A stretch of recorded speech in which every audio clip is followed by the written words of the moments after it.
vers la gauche. Le dal est constitué d'une panse étroite et se termine par une petite boucle qui part vers la droite. Le ra est petit, menu, et forme une demi-lune. Le ayn médian ressemble à un nœud papillon que l'on verrait de dessus. Quant au kaf, on constate qu'il est constitué d'une boucle, suivie d'une queue qui plonge verticalement bien en dessous de la ligne, avant de marquer une courbe vers la gauche. Le kaf final est constitué d'une longue panse étroite dans sa partie inférieure et d'un petit ressaut dans sa partie supérieure. Le lam final plonge profondément en dessous de la ligne et le mime est constitué d'une petite boule ainsi que d'une queue qui part verticalement. Alors, ces rapprochements sont aussi observables dans des groupes de lettres, dans des mots. C'est le cas, par exemple, de la préposition fi, où l'on voit nettement apparaître un ressaut ici, au niveau de la connexion entre le fa et le ya. Ce ressaut est assez typique de ce que l'on trouve au 7e siècle dans les textes documentaires. Alors bien entendu, certaines des caractéristiques de notre manuscrit sont partagées avec des caractéristiques que l'on trouve dans les écritures de la première moitié du 8e siècle. Cependant, si on regarde en détail, si on fait une paléographie un petit peu diachronique, on se rend compte qu'il y a des différences assez marquées avec les écritures du 8e siècle, du début du 8e siècle. C'est le cas, par exemple, pour le qaf, dont la forme évolue de manière très visible entre le 7e siècle et le 8e siècle. Si l'on passe au cas du fi, on voit aussi que la forme évolue assez nettement entre le 7e et le début du 8e siècle.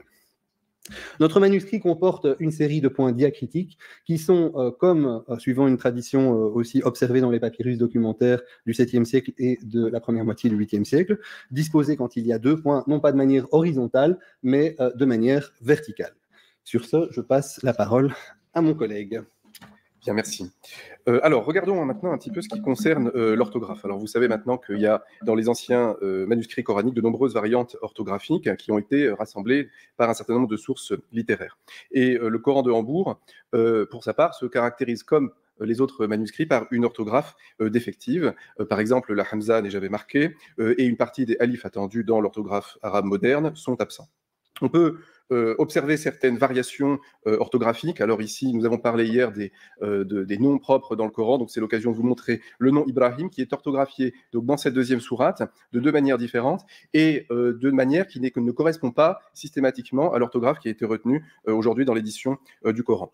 Une remarque importante est que de manière générale, l'orthographe est moins défectueuse que l'orthographe actuelle d'Ibrahim dans le Coran. Mais en tout cas, de manière générale, l'orthographe est moins défective que dans les anciens manuscrits en écriture hijazi, parfois même moins que dans l'édition du Caire. Par exemple, dans ce tableau, nous avons regroupé un certain nombre de termes dont l'orthographe a déjà été étudiée pour d'autres manuscrits. On se rend compte que les verbes qala et qalou sont presque systématiquement écrits avec un alif, alors que la scriptio defectiva est plus généralement privilégiée dans les plus anciens manuscrits en hijazi.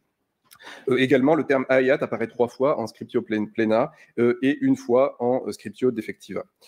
Alors que dans les autres manuscrits hijazi, l'écriture défective est majoritaire.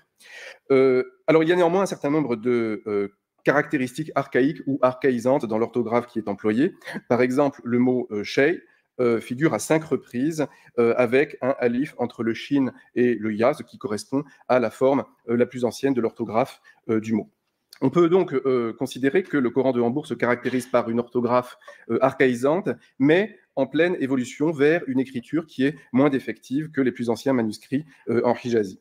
Et si l'on suit les hypothèses de datation relative proposées par François Desroches, l'orthographe adoptée correspondrait donc à une période postérieure à la réforme du calife Abd el-Malik, à partir de laquelle plusieurs mots ambigus se voient ajouter un alif, et notamment... Donc vous comprenez, c'est-à-dire que l'orthographe est ce qu'on appelle défectif. Je ne sais pas si vous savez ce que c'est qu'un orthographe défectif, parce que peut-être que beaucoup de gens n'arrivent pas à suivre, vont arrêter de suivre. On va essayer de comprendre ce qu'est un orthographe défectif. L'orthographe défectif, j'ai trouvé une définition ici. Donc, une écriture défective est une écriture dont l'orthographe seule d'un mot est insuffisante pour sa prononciation, voire sa compréhension. Les abjad sont des écritures défectives. Voilà. Donc, les abjad, ce sont un système alphabétique uniquement constitué de consonnes. Pour cette raison, on parle parfois d'alphabet consonnatique. Voilà. Alors, les alphabets qui utilisent les abjad, donc l'écriture consonnatique, c'est en général, voilà, les langues sémitiques, comme l'arabe et l'hébreu. Et c'est pour ça que dans le Coran, on a, notamment dans le 1er siècle, de la rédaction donc du corpus coranique, une écriture défective qui concernait beaucoup les abjad, donc le système alphabétique constitué de consonnes. Voilà, parce qu'il lui manquait justement les voyelles, en fait. Voilà. Ah, tout comme le terme alphabet est formé du nom des 2 premiers termes de l'alphabet grec, alpha et bêta, le terme abjad est formé à partir du nom des 4 premiers caractères de l'alphabet arabe, alif, ba, jim et dal. Voilà. Donc un abjad n'utilise que des consonnes, les voyelles existent mais apparaissent uniquement à l'oral. Donc à l'écrit, les voyelles sont parfois présentes sous la forme de signes diacritiques, souvent facultatifs, et ne servent que d'auxiliaire de lecture. Donc un abjad est considéré comme une écriture défective. Cela signifie qu'il est nécessaire au lecteur de connaître le mot pour pouvoir le prononcer correctement. Voilà. Donc pour revenir à pour revenir à la vidéo, on comprenait pourquoi est-ce qu'il a fallu des réformes khalifales, notamment la réforme du calife Abd el-Malik. Je sais pas si vous connaissez qui est Abd el-Malik? Je vais vous montrer qui c'est. Parce qu'on parle beaucoup d'Abd el-Malik, mais beaucoup de gens ne savent pas forcément qui c'est.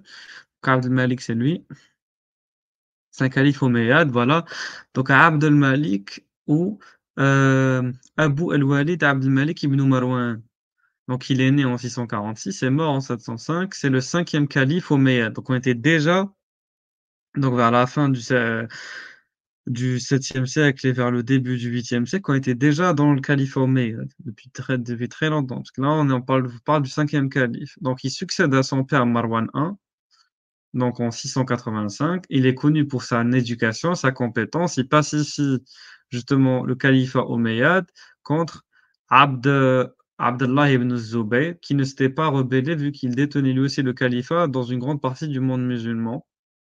Et puis il étend ses frontières. En Afrique du Nord et en Inde, le règne de Abd al-Malik est également marqué par l'apparition des premières monnaies omeyyades, ainsi que par différentes réformes, notamment dans l'agriculture et du commerce. Voilà. Donc là, par exemple, c'est un exemple de dinar omeyyade, enfin, un dinar d'or. Voilà, c'est lui le calife omeyyade. Donc, il y a eu des réformes monétaires, il y a eu la période transitoire du califat, le calife debout. Donc la seconde phase de 694 et 697 est celle dite du calife debout. Dans l'effigie, un personnage en costume arabe figure dans toutes les émissions monétaires du califat. Voilà, par exemple, on peut trouver où le calife debout? C'est quand je vous ai montré en haut, non? Voilà, c'est celui-là, le calife debout, en costume arabe. Voilà. Et donc du coup, je reviens. Alors, figure sur toutes les émissions monétaires du califat accompagnées de la shahada, donc l'attestation de foi ou d'autres légendes religieuses. Shahada, donc j'atteste qu'il n'y a pas de divinité en dehors d'Allah et que Mohammed est le messager d'Allah. Donc le personnage debout barbu porte une coiffe descendant sur le côté de sa tête avec une longue rampe qui tient une épée en biais vers la gauche. Souvent sont incorporés à la légende le nom Abd al-Malik avec le titre serviteur de Dieu, donc et commandeur des croyants, ainsi que le nom du lieu de frappe. Voilà. Donc on peut revenir à ce que et c'est lui d'ailleurs qui a fait construire le dôme du rocher à Jérusalem et qui a fait réparer la Kaaba, parce que la Kaaba a été détruite au cours des précédentes batailles. Je vous le rappelle, notamment par Yazid et par Marwan, qui est son propre père, et inaugure la coutume de la couvrir d'un drap de soie tissé à Damas. Voilà. Donc le drap de soie là, noir, de base, c'est une coutume qui est inaugurée justement par Abd al-Malik et de base, elle est pas forcément recouverte, d'un drap noir, mais c'est aussi l'islam qui a amené cette notion de voiler même, la Kaaba. Même la Kaaba était voilée. Donc et le voile de la Kaaba, le hijab de la Kaaba, il est tissé à Damas, donc en Syrie. Voilà. Tac, tac, tac, tac, tac. Qu'est-ce qu'on peut ouais, pour l'instant, on peut s'arrêter là et continuer sur les anciennes, enfin sur la l'autre vidéo.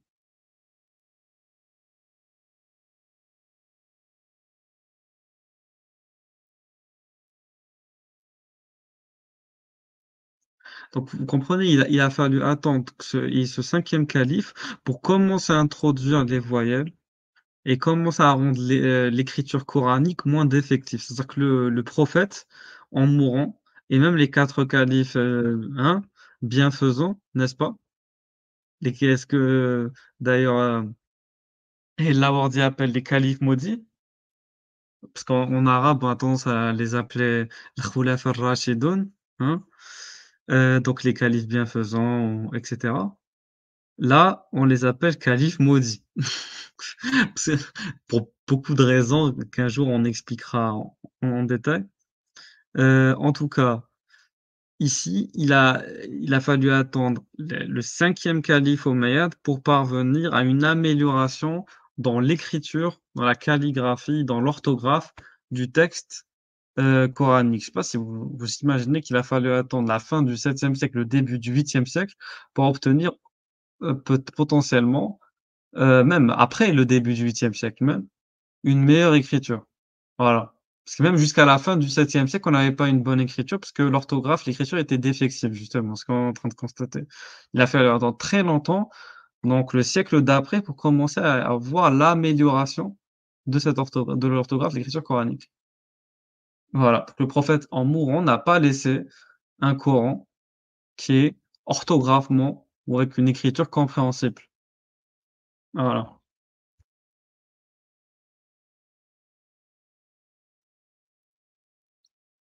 Excusez-moi, c'est pas bienfaisant, c'est bien guidé. Khulafa ar-Rashidun, c'est les bien guidés, voilà.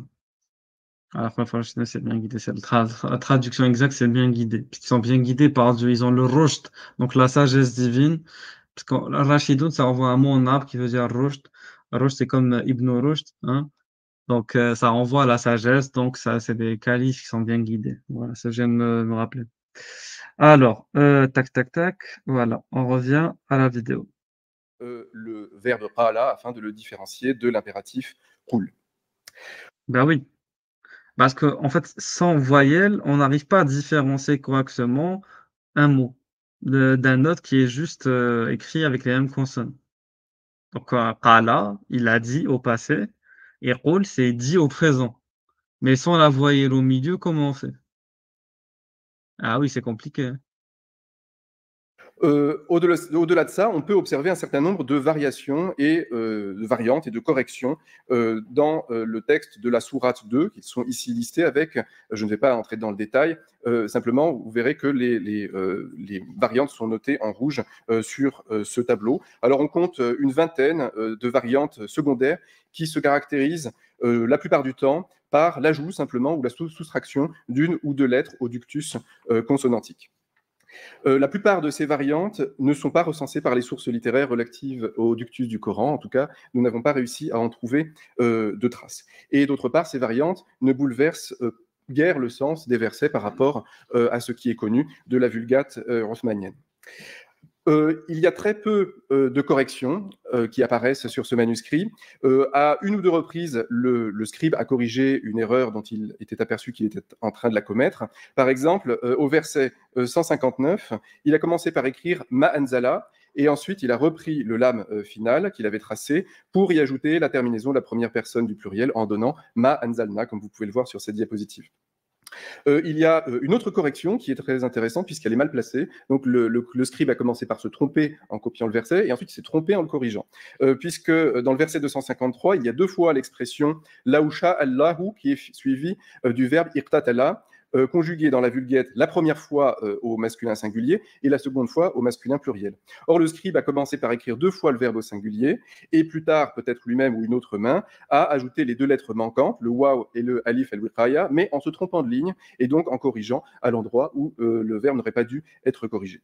Ce que l'on peut conclure globalement de ces variantes et de ces corrections, c'est que ces variantes apparaissent avant tout comme des erreurs de copie et probablement pas comme des choix volontaires de se référer à une tradition coranique qui serait distincte de la tradition rothmanienne. Un certain nombre de ces erreurs peuvent aussi s'expliquer par des contaminations grammaticales d'éléments textuels environnants. Mais ce qui est quand même assez surprenant, c'est que à une ou deux exceptions près, aucune de ces erreurs n'a fait l'objet d'une correction sur le manuscrit et l'une des seules corrections est erronée. On trouve par ailleurs un certain nombre de passages qui sont manquants dans cette sourate 2. Alors, on n'a pas, vous avez vu, on n'a pas l'ensemble des versets, hein, puisque les pages sont coupées, mais malgré tout, on peut proposer une reconstitution, et cette reconstitution des parties manquantes permet de mettre en évidence des passages qui manquent complètement.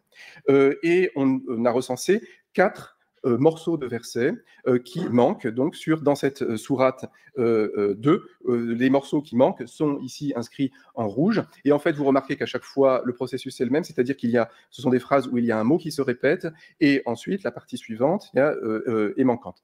Et on peut déduire de cela qu'il s'agit très vraisemblablement de sauts du même au même, c'est-à-dire que le copiste a eu un moment d'inattention, et au lieu de reprendre sa copie à un moment, il a repris, par exemple, une ligne plus loin en omettant 4 passages du Coran. Néanmoins, alors je soulignerai qu'il y a quand même quelque chose qui est assez intéressant, c'est que le dernier manque correspond à une partie du verset 219 qui est bien connue. Pourquoi? Parce que c'est l'une des principales sources de l'interdiction du vin et du jeu de hasard en islam. Et précisément, ce passage concernant l'interdiction du vin et du jeu de hasard, donc c'est le deuxième exemple en bas, est manquant. Donc on a ici une version du Coran qui ne mentionne pas le verset, qui dit, je cite, « Il t'interroge au sujet du vin et du jeu de hasard, dit et comporte tous deux pour les hommes un grand péché et un avantage, mais le péché qui s'y trouve est plus grand que leur utilité. » Et ce qui est également marquant, c'est qu'il n'y a pas de trace de correction. Donc, est-ce qu'on peut en conclure qu'il y avait des musulmans qui utilisaient cette copie du Coran et qui n'avaient pas connaissance du fait que le jeu de hasard et la consommation de vin constituaient un péché? Alors, à partir de là, concernant ces manques, évidemment, l'hypothèse la plus vraisemblable, c'est qu'il s'agit de sauts du même au même, et de simples erreurs d'inattention. Néanmoins, ces erreurs d'inattention n'ont pas été corrigées par la suite, et si le manuscrit a été utilisé, ça a quand même un impact sur la façon dont le Coran a été compris. Et puis, Donc, il te dit que l'hypothèse la plus semblable, c'est que c'était des erreurs d'inattention. Moi, je veux bien que ce soit des erreurs d'inattention. Mais justement, si le Coran, par exemple, est écrit par un copiste, ok, on confie à un copiste, donc de se référer sur un Coran de base pour écrire le Coran. Parce que nous, on nous dit tout le temps, oui, mais vous voyez, le Coran, il est appris par cœur. Donc forcément, il peut pas y avoir d'erreur puisqu'il est appris par cœur. Ouais, mais si le copiste avait appris le Coran par cœur, il aurait pas fait des omissions de portions de versets comme ça, je suis désolé. Quand tu apprends par cœur, tu apprends par cœur un texte, quand tu es en train de le copier, de le retranscrire à la main, au-delà même de l'orthographe qui est défectueuse, allez, on laisse ça de côté. On parle juste du fait qu'il manque littéralement de des lignes de versets. Et des lignes de versets importantes en plus, parce que là, عن الخمر والميسر قل فيها إثم كبير ومنافع للناس وإثمهما أكبر من نفعهما يسألونك. Donc ça, c'est toute une phrase d'ailleurs qui est en relation avec le khamr والميسر, donc avec les jeux de hasard et le vin. Enfin, ici c'est pas ici on traduit souvent par vin, mais le khamr, c'est toute boisson enivrante. Donc il y a en elle un grand mal, il y a aussi, des bienfaits pour les gens, mais comme leur mal est plus grand que leurs bienfaits, donc c'est interdit, quoi. En fait, le truc, c'est qu'à un moment donné, je veux bien accepter qu'il y a des étourderies. L'humain peut faire des erreurs.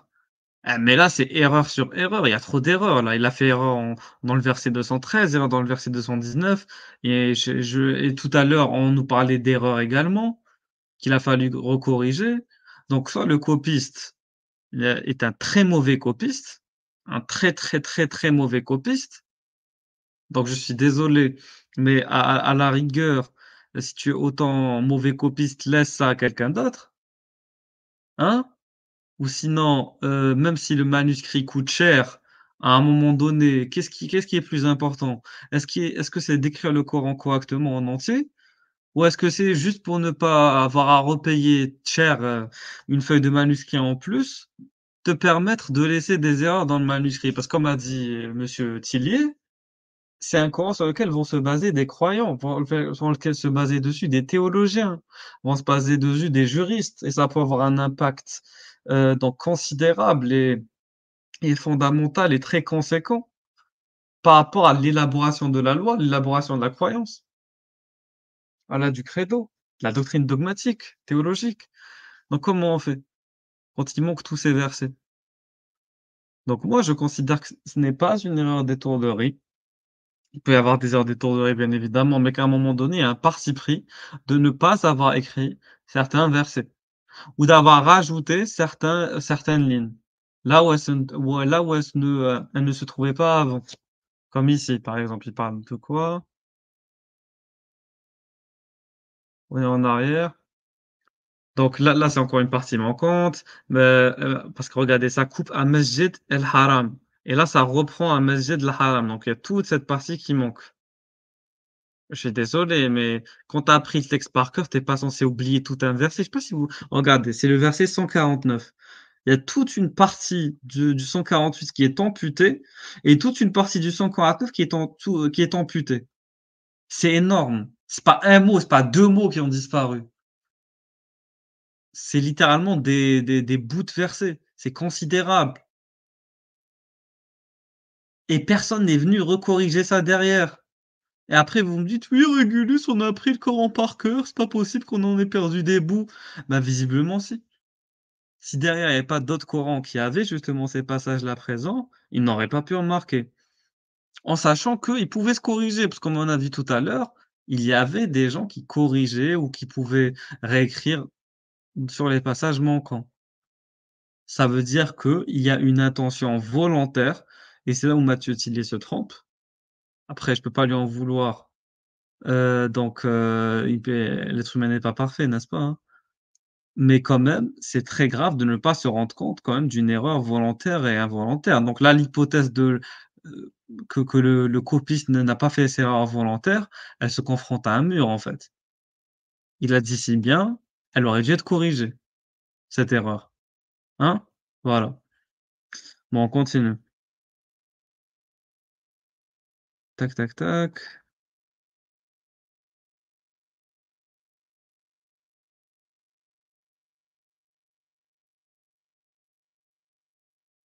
Chose.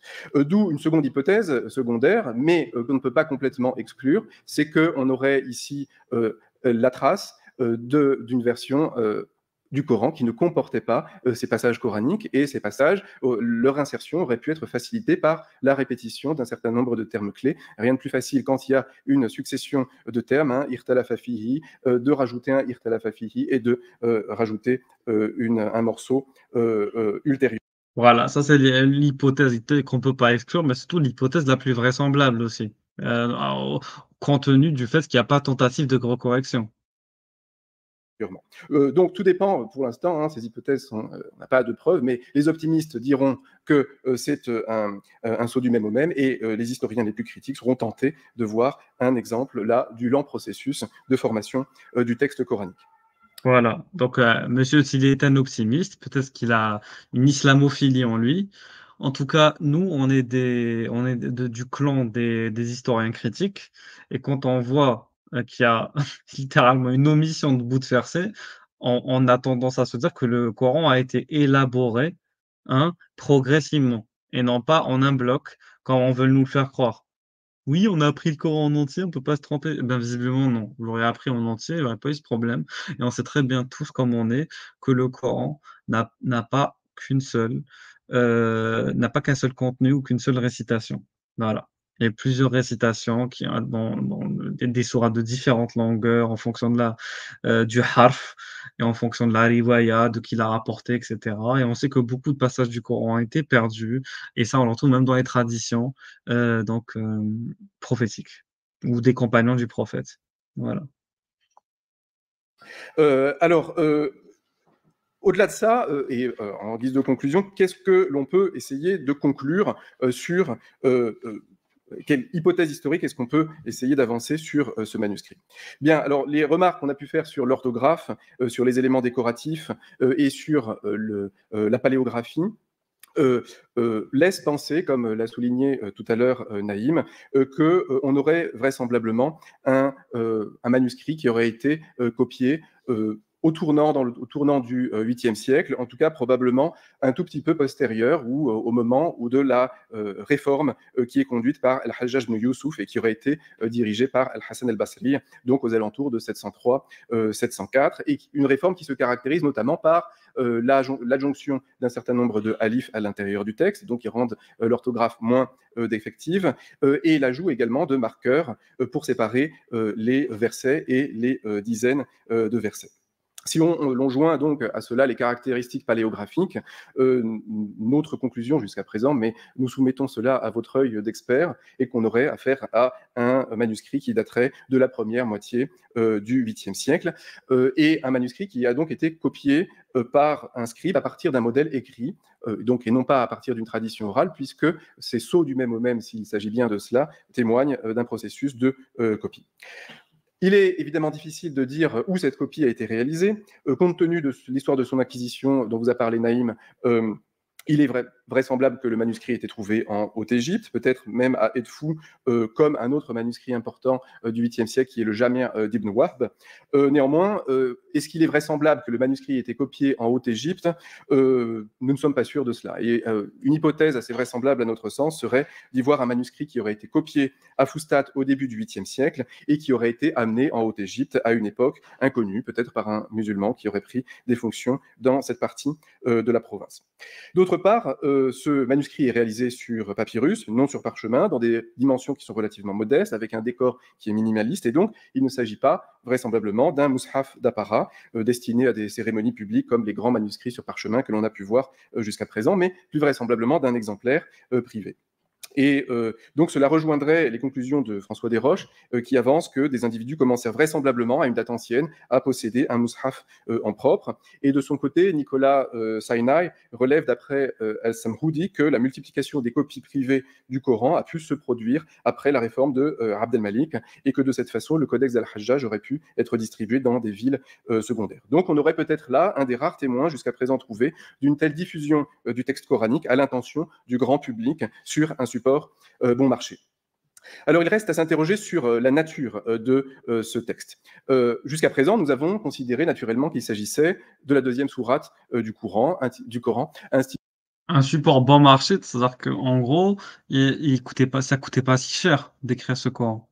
Donc il aurait pu, s'il avait vu des erreurs, donc juste racheter, recopier le Coran de la bonne manière. On parle quand même d'un livre sacré qui est littéralement la base de la civilisation islamique. Donc, franchement, un petit effort, déjà de choisir un bon support et en plus de se concentrer un peu lors de la rédaction de la sourate n'aurait pas été, voilà, grand-chose. Voilà, ça aurait pas été trop demandé.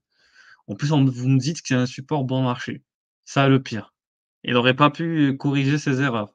On s'en rend compte quand même qu'il a oublié d'énormes bouts de versets, là. Je sais pas si vous vous rendez compte quand même de l'absurdité de la chose.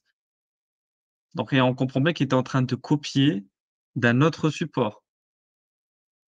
Donc il y aurait un minimum, il faut faire un travail de relecture et de vérification quand on fait une copie, non?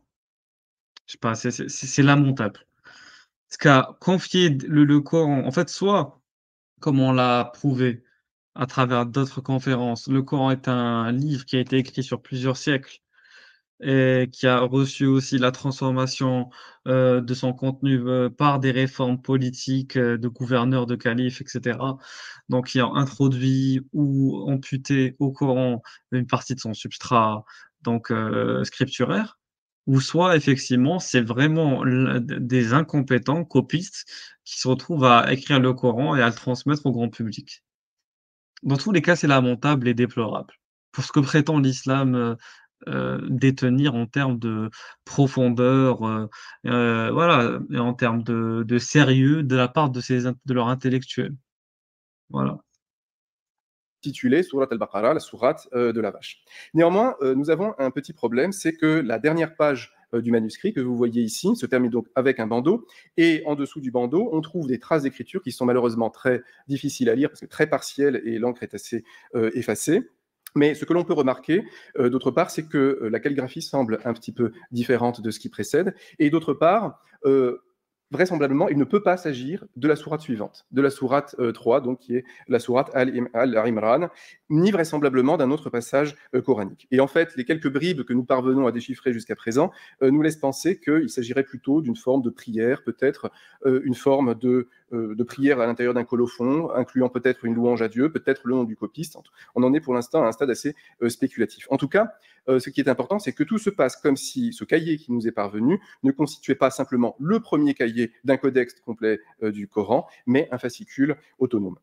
Alors, cette hypothèse mérite d'autant plus notre attention que plusieurs écrits des débuts de l'islam, à la fois des écrits musulmans et aussi des écrits chrétiens, suggèrent que la sourate de la vache ne faisait pas partie du Coran à l'origine, mais constituait, avec ce dernier, un des différents livres sacrés des adeptes de la nouvelle foi.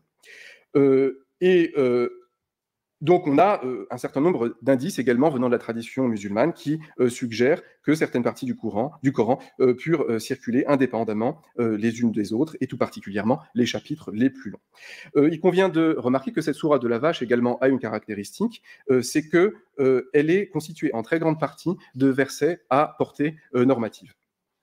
Donc, on peut se demander si on avait bel et bien un cahier qui circulait de manière autonome, s'il n'y avait pas là le moyen de faire circuler un certain nombre de normes islamiques qui étaient contenues particulièrement à l'intérieur de cette section des écrits sacrés des premiers musulmans. Alors évidemment, on ne peut pas le prouver, hein, c'est juste une hypothèse de travail et cela le restera probablement pour longtemps. Alors en tout cas, ce qui est intéressant, c'est que manifestement, ce manuscrit est rapidement tombé en désuétude. On a très peu de traces de correction. Les annotations, en tout cas dans les parties qui nous sont parvenues, sont inexistantes, alors que le texte est, au regard de ce que nous connaissons du Coran, lacunaire, en tout cas au regard des standards classiques du Coran. Il est même possible que les séparateurs de versets n'aient pas été introduits dans le manuscrit jusqu'au bout, parce qu'on n'en a pas assez, et il semble qu'à un moment, ça s'arrête, il n'y ait plus de séparateurs, comme si celui qui était chargé d'insérer les séparateurs de versets s'était arrêté au bout d'un moment en disant « c'est pas la peine ». Alors en tout cas... C'est pas la peine, c'est merdique. Franchement, c'est pas sérieux. Je vous dis la vérité, c'est pas sérieux. Des copistes qui savent pas copier, ils omettent volontairement des passages du Coran. Les personnes qui sont chargées de séparer les versets entre eux font pas le boulot. Qu'est-ce que c'est que ça? C'est pathétique. Ils choisissent du papier bon marché pour écrire le Coran dessus. C'est ça le respect qu'on donnait au Coran au 8e siècle? C'est ça le respect? C'est ça l'importance qu'on donnait au Coran? Bon, peut-être que la communauté qui était en possession de ce manuscrit s'est aperçue à un moment que le manuscrit était fautif au regard du texte qui faisait référence à son époque, et que finalement les lacunes en termes de versets coraniques, ce qui pouvait apparaître comme des erreurs d'orthographe, etc., ont pu persuader le propriétaire que ce n'était pas la peine de le corriger et qu'il valait mieux déchirer le manuscrit, hein, peut-être dans le sens de la hauteur, et acquérir une copie proprement exécutée, soit de la même sourate, soit d'un exemplaire. Ouais, mais je suis désolé, je veux bien accepter ça.